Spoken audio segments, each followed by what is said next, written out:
Hey everyone, this is Hugh from Plaguelands Media bringing you a cat. Well, actually, that way. Well, he's gone. A cat and something of a different video today. Now, since around February, I've been running a Call of Cthulhu campaign for a few friends of mine back in Australia, Ian Van Gamet and Luke Carmen. And it's been pretty regular for the most part. Everyone's missed a couple of sessions, and last night, sadly, I couldn't actually run the game because my computer had decided to shit its guts for whatever reason. So kind of as a way of making it up to the guys and just to bring you a little update on what we've been doing, I thought I would start this campaign journal. Going through the sessions and kind of what happens and the story that's being told. Now, we are using the 7th edition of Call of Cthulhu. This is the 7th edition Keeper's Handbook. And I have been using some printed scenarios and whatnots and making some stuff up as I go. The way that we actually play this game is very sandbox style. I don't conform to any one kind of set scenario for a session. Our sessions are pretty short from what I'm used to. Usually we only play for about 2.5 hours, give or take, because of the time difference between Korea and Australia, and people have work the next day and whatnot. So we do have very short sessions. So as such, I just like to throw things out there and see how they react and then kind of go off them to tell a story. And then at the end of the session, hopefully straight after the session, but sometimes it might take up to a week, I will type up the session notes and send it off to the guys so they have kind of a recollection of what was going on. So that's kind of how we play. Ian has played games with me in the past, Dungeons and Dragons. Of course, I was running campaigns back in the day, some fucking fantastic campaigns of Dungeons and Dragons, in my opinion, but then I was a dungeon master, so I get to fucking say that. I also ran some Warhammer fantasy RPG for Ian as well. Luke, first-time player, had never played a role-playing game before. He was one of the guys who would beat up the role-playing game guys in high school. I'm pretty sure. I don't know. He kind of looks like that sort of a guy with these tough guy t-shirts and shit. But anyway, this was the first time for him. So we were using Call of Cthulhu because, in my opinion, it's a great rule system. It's skill-based, not level-based, percentile die rolls. Pardon me, you can basically do pretty much whatever you want. Plus, it's set in the H.P. Lovecraft universe. I've been a fan of H.P. Lovecraft's writing since high school, and also other writers that have kind of piggybacked on Lovecraft's mythos. I've mentioned these in previous videos. If you've watched anything previously, you'll know that my favorite Cthulhu mythos is the King in Yellow, Hastur and Carcosa and all of that kind of fucking great stuff. So I figured today I'm just going to jump right in and just start kind of talking out the sessions as we played them and letting you all in on the story as it played out for the characters themselves. Now, we are going to kind of pause it here, and I'm going to give a quick introduction to the characters that Ian and Luke created with my help. I kind of talked them both through the character creation. The Chaosium website has some fantastic character sheets that you can actually download for free, PDFs that you can actually edit, so you don't have to print out a physical copy and write it in pencil, but you can actually edit it straight on your computer. So I kind of talked Ian and Luke through their character creation. As the dungeon master, I had no say in what sort of characters they pick to play. I know there are game masters out there, keepers, as they say in Call of Cthulhu, who like to kind of dictate, I want this sort of a game, I want that sort of a game. But for me, the challenge is, what do the players come up with? It's my job to craft a story around those characters and make it as entertaining as possible. So let's get straight into the characters, the main characters of our story. So the first character we will be introduced to was created by Ian Van Gammon, and that is Maximilian Adolf Schreck.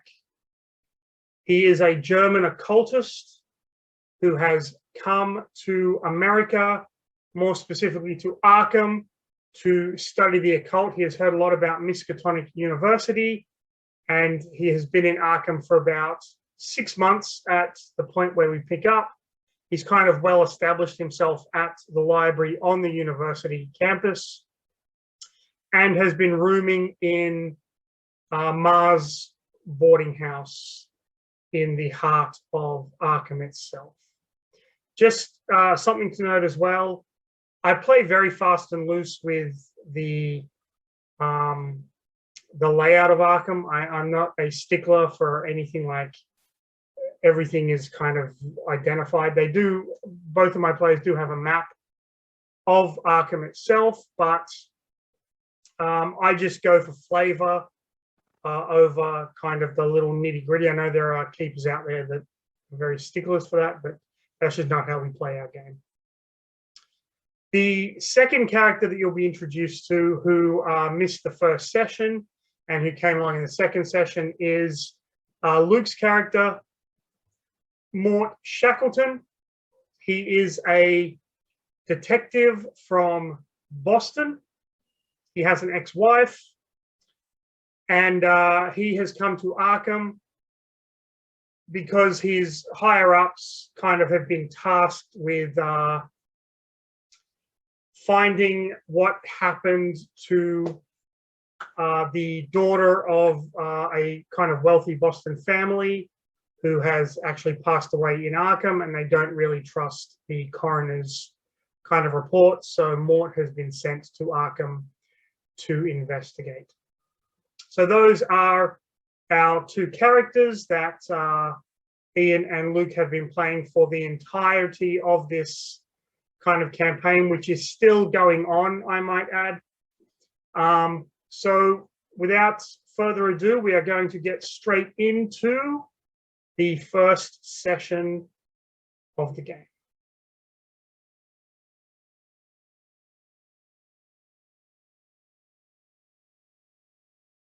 So the first session sees Mort being awakened one morning by a knock at the door of his room in the boarding house.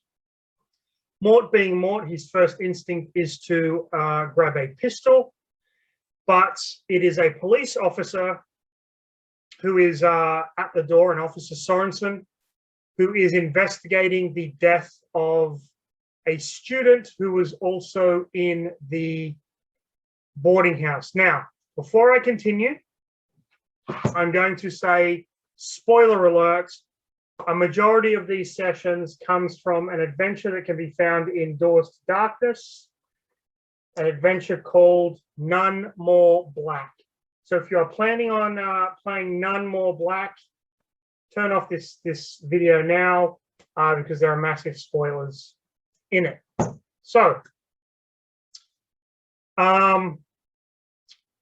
this Officer Sorensen, said that the student, Walter Resnick, resides a few doors down and was found dead. And did Maximilian, did Max know anything about it? Max didn't. He couldn't actually help the police at this point. So he does go and kind of have a little bit of a gander in the room and see some stuff, but nothing of obvious note, or nothing that he can kind of use to help him work out what was going on. And so he basically is like, I'm just going to start my day. And he goes downstairs and he sees a very jumpy looking student who was actually a neighbor of Walter, who had spoken to him a few nights previously and who had some information, but he was hesitant to share it with the police. So Max, being Max, decided to get this young gentleman drunk. Now, we are in the 1920s. There is prohibition, but Arkham does have speakeasies, one of which Max is very familiar with, Brannigan's Bar, which is just a few blocks down from his boarding house. And over the 6 months that Max has been in Arkham, he has kind of built up a rapport with the bartender. So he takes his student to the bar, gets him drunk, and the student kind of reveals that he has heard screams and shouts at night coming from Walter Resnick's room, and it sounds as if Walter Resnick has been having very intense nightmares.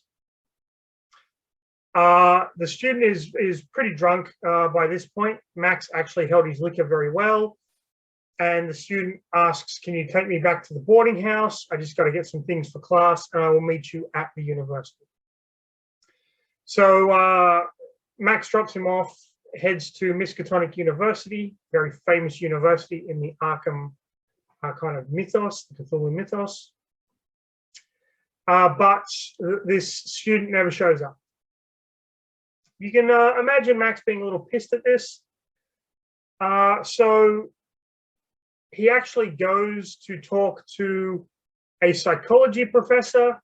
He knows that Walter Resnick was a student of psychology at this point.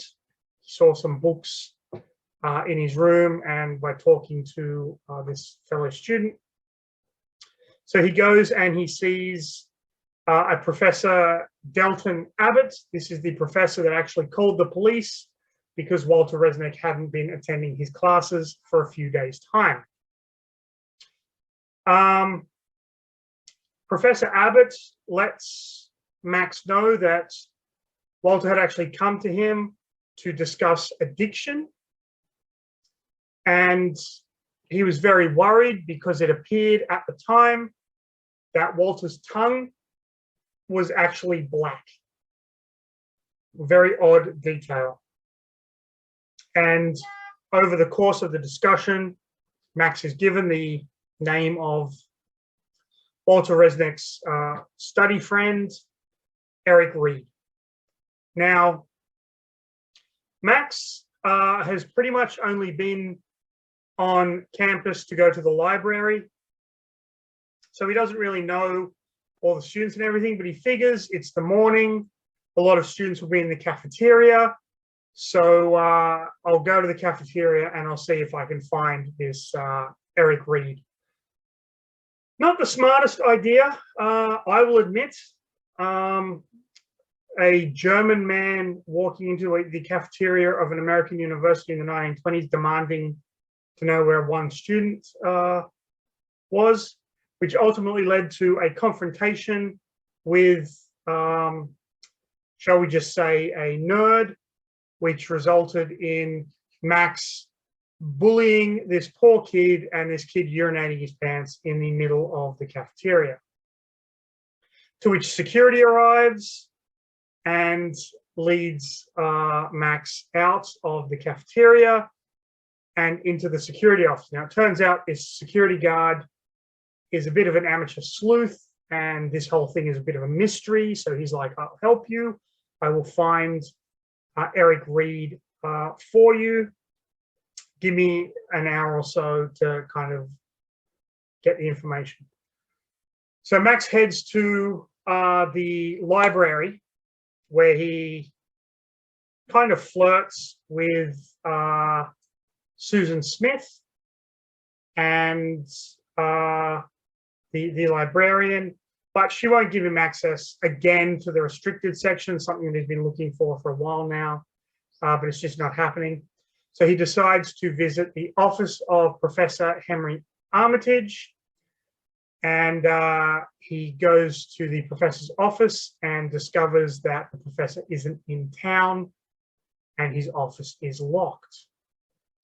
Now, Max, being Max, picks the lock, goes through the professor's office and ends up finding a book in his drawer, a small leather-bound journal called A Study in Winter, Cannibalism in the Indigenous Tribes of Alaska, which he proceeds to steal.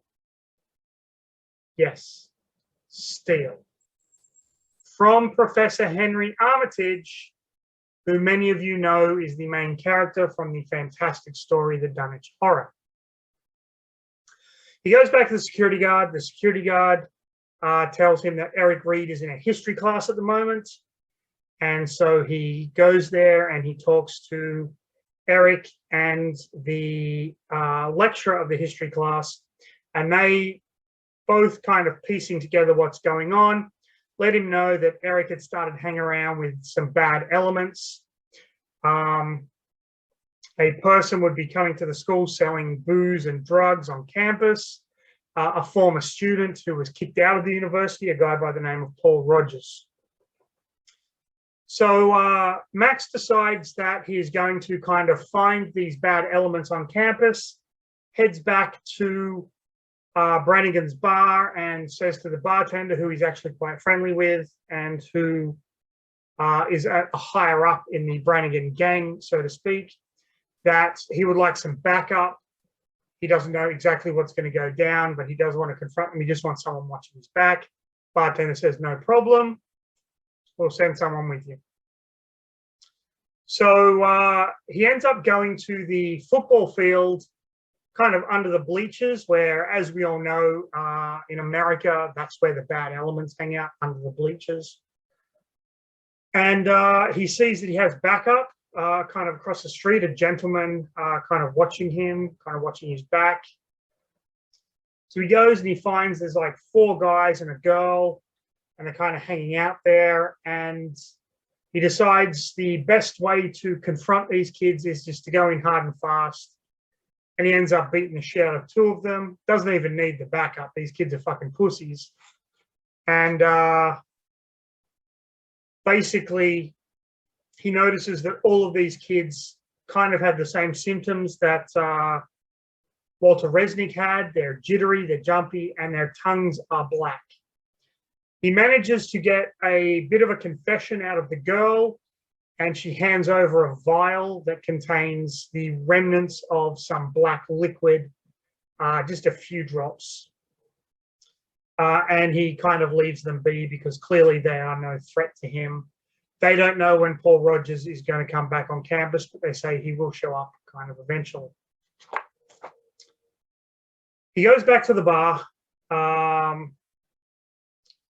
He tells the bartender, hey, this guy, Paul Rogers, been selling booze, he's been selling drugs. The bartender is interested in this because it's cutting in on his business, or his gang's business, I should say. And he shows him the vial that's got the black liquid in it. The bartender kind of takes it and is having a look at it. And as he's looking at it, the liquid kind of moves like it's alive. And it freaks the bartender out, and the vial falls to the floor and shatters, and the black liquid soaks into the floorboards. So that was their evidence, kind of gone. And with that, it's been a hell of a day. So Max decides, you know what, I'm just going to head back, get something to eat, and fucking go to bed. And here endeth the session.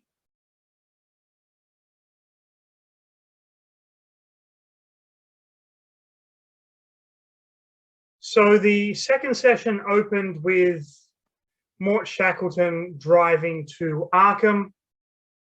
He has been tasked by his police chief to kind of investigate the death of a Mary Clausen. She was a student of Miskatonic University, and her parents are not convinced that the coroner is being truthful in her death. She had died a week previous, and they believe there's some sort of cover-up.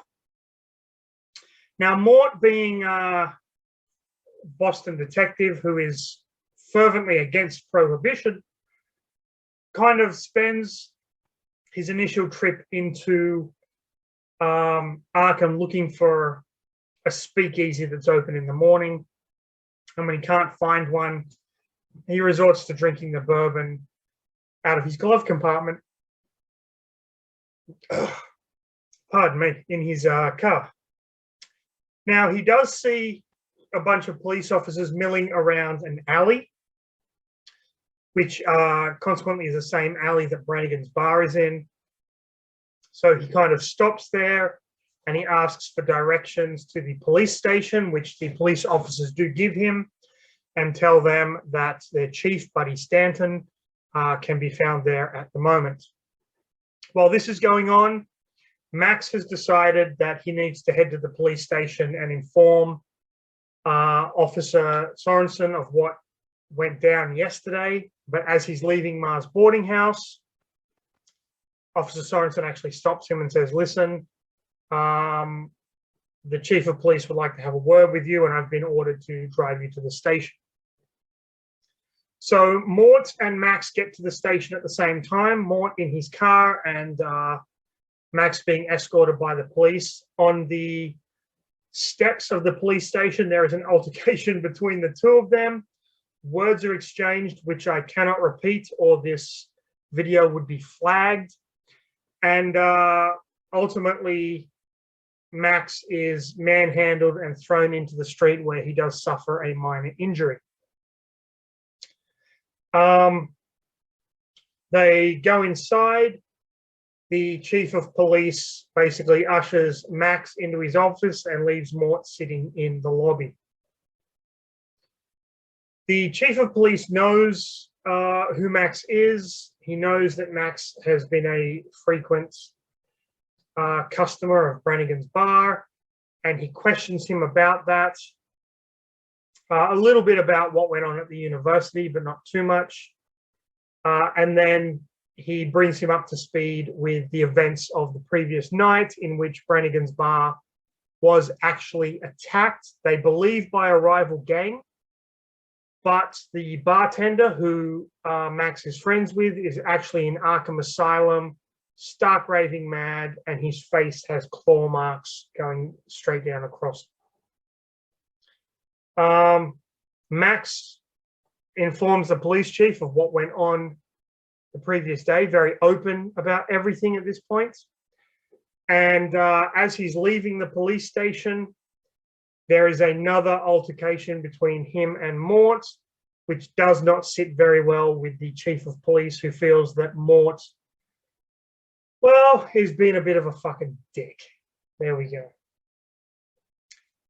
He does bring Mort into his office, where they proceed to talk about the death of Mary Clausen, this girl that Mort is coming to investigate, as well as Walter Resnick and one other student, all of which had the black tongues when they died. But according to the coroner, the deaths have all been of natural causes. There was no drug found in their system. There was no hint of foul play or anything like that. Now, Mort, as he's leaving, he kind of follows Max a little bit, and they both head to Brannigan's. Max, sorry, because, you know, that was his kind of speakeasy of choice, and Mort, because he's following Max at this point, doesn't really trust him. A little bit racially motivated, I believe. Mort Shackleton possibly being Jewish, Max being German, although, you know, I'm getting ahead of myself in history here, but it's a role-playing game. Who gives a fuck, right? So they get to just to the head of the alley outside of Brannigan's bar, and they have another altercation in the street, but this time the police officers that are investigating the attack on the bar kind of break it up. Sorensen allows them both to go inside. Max, because Sorensen knows he's on the level, Mort because he's a Boston police detective, and because Shackleton at this point is actually very suspicious of a lot of the Arkham PD people. He informs both of them about the bartender of Brannigan's. So they both know that he's in Arkham Asylum. So they go into this bar, and the bar has been fucking totaled. There's claw marks, things have been kind of ripped up, scratches everywhere. The bottles behind the bar have been completely smashed, which, for all intents and purposes, like the smashed bottles and everything, appears to be a rival gang trying to get Brannigan's off their turf. But the claw marks, that's something entirely fucking different. Max notices there is a burn mark in the floor where the black vial of liquid kind of leaked earlier.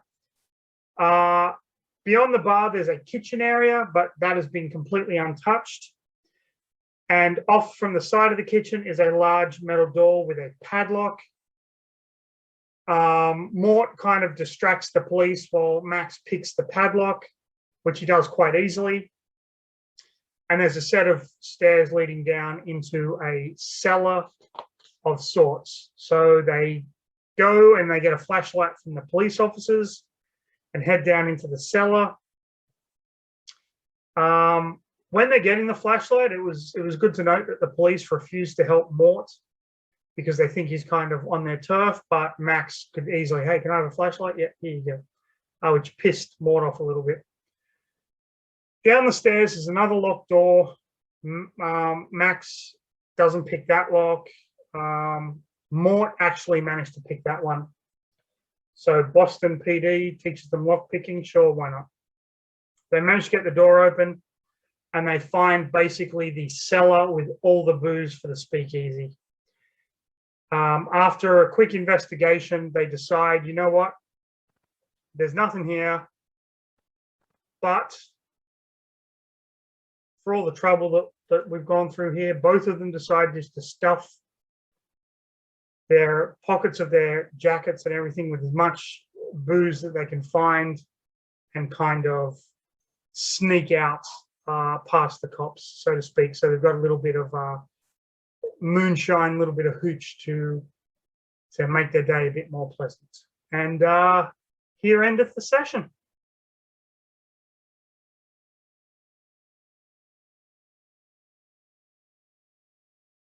Now, session 3 is where I think their characters really start to come out here and things start to get a little fucked up, and you'll be able to see what I, as the keeper, am having to fucking deal with. So they're trying to get out of the speakeasy with the booze. Max manages to do it, no problem. Mort, however, the cops know that he's got booze in his pockets and he can't talk his way out of this. The problem being, he was actually carrying a keg on his fucking shoulder. So pissed off, he slams the keg on the ground and fucking storms out. He did have a couple of bottles in his pockets, which they didn't get. They go back, they get Mort's car, and they go to the campus of the university after Max kind of shares the information that he has with Mort. They decide, let's go back and check out these junkies at the bleachers at the university campus. They kind of stake out the area, but after 2 hours, there's nothing.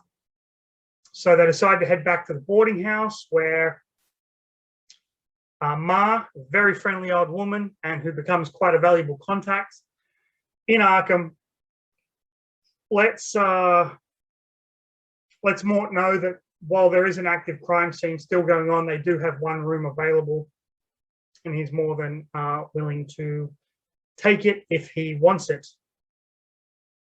So they also get her to agree to give them the key to Walter Resnick's room so that they can investigate. Ma is very friendly and helpful to Max, being an outsider, but also because Mort is a bit of a sweet talker here, and you kind of get the feeling that he can charm the ladies when he wants to. Not often, when he wants to. So they go up to the second floor where the rooms are, and they see the gentleman, the student that that Max had the encounter with in the first session, Steve. And he basically apologizes to Max. I didn't meet you at the university. It was the first time getting drunk. I can't really hold my liquor. And he'd actually come back to his room and passed out. They convinced Steve to help them set up somewhat of a sting operation on the university campus in order to try and find Paul Rogers, the gentleman that the junkie said was supplying them with booze and drugs, and also the name that the lecturer gave to Max back in the first session. Mort decides the best way to get this student to agree, Steve, is to use strong arm tactics, which work a little too well. And Steve actually pisses his pants, which on the pissing pants tally, Max is 1 and Mort is 1, in case any of you at home are keeping score. Trust me, it goes up. Steve goes back to his room to kind of get changed.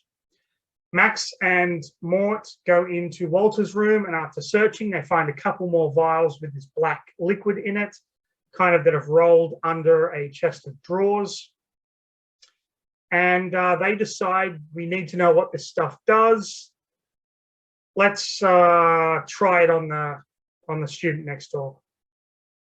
Wish I was joking. This is their fucking plan. We have this drug that seems to be killing kids, causing them to have black tongues. They're dying of natural causes. We've got a little bit of it. Let's fucking see what it does to someone. That sucker next door, he can be our fucking guinea pig. Brilliant. They don't knock on the door. They just fucking barge their way in. And this guy is kind of scared shitless. He's freaking out. So Mort decides the best way to subdue him is to smash him in the face with his pistol, which he does, and knocks him out cold. Now, instead of waiting for him to wake up, they thought, you know what? Fuck it. Let's just drip the liquid into his mouth while he's unconscious and see what happens. So they put the liquid. They don't even put him in a fucking comfortable position. They put the liquid in his mouth. And Mort, lays down on the bed to kind of relax, get comfortable. Max takes a seat, see what happens. What happens is after a couple of hours, this kid Steve starts to have these massive seizures. His body starts to convulse, so much so that the bones in his arms actually snap on their own. Max, seeing this, goes fucking insane. Temporarily, of course, and flees back to his room, locks the door. Mort grabs a drawer out of the chest of drawers, runs into the bathroom, fills the drawer with water, and then throws the water on him, trying to wake him up, which works. Steve comes out of his seizure, but the pain of the broken arms is just too great for him, and he starts screaming and freaking out. At this point, Mort is like, I'm fucking out of here. Fuck this shit. I'm going. He runs down to the lobby, but he stops and says, Ma, you might want to call the police and an ambulance. Have a nice night. And he fucks off. Mort goes down to his car where he finds Max hasn't gone back to his room, but is hiding in the back seat. Mort kind of gets Max out of his hysteria, and Mort's like, I haven't eaten anything all day. You know what? Let's just fucking go get something to eat. And we'll talk about this because there's some weird fucking shit happening. So they decide to go to Hibbs Roadhouse for a meal. And they are driving there, and as they're driving there, they hear this intense screeching sound, followed by a scream. And as the screeching continues, the scream gets closer and closer, and then a body smashes into the front of Mort's car, smashing the engine block. Mort swerves the car, causing it to smash into a parked car. And because it's the 20s and neither of these two idiots were wearing seatbelts, both of them are injured in the accident. They get out and they have a look at the body, and Max realizes it's one of the people from Brannigan's speakeasy. And there's another screech, and they look up, and there's this bat-winged demon thing just flying away in the fucking night sky. And here endeth the session.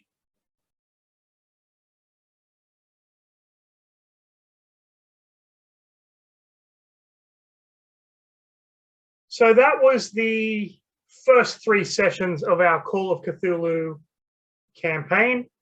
I will be bringing you more when I get the time, but I just want you to kind of get a feel of who these characters are, how the story has been playing itself out. As we've gone along and Luke has become much more comfortable in this concept of role-playing, and Max has come up with a catchphrase for his character. Spoiler alert, it's "I'll shoot you in the fucking face." Our games have really become this universe into and of itself, which I'm finding incredibly fucking enjoyable, and it's the highlight of my week to run these sessions for these guys. So if you enjoyed this, please hit subscribe, hit like, leave a comment where you think the story is headed, what's going on, and I will bring you another campaign journal in a little while. So thanks very much for watching, everyone. So go out there and play a fucking RPG.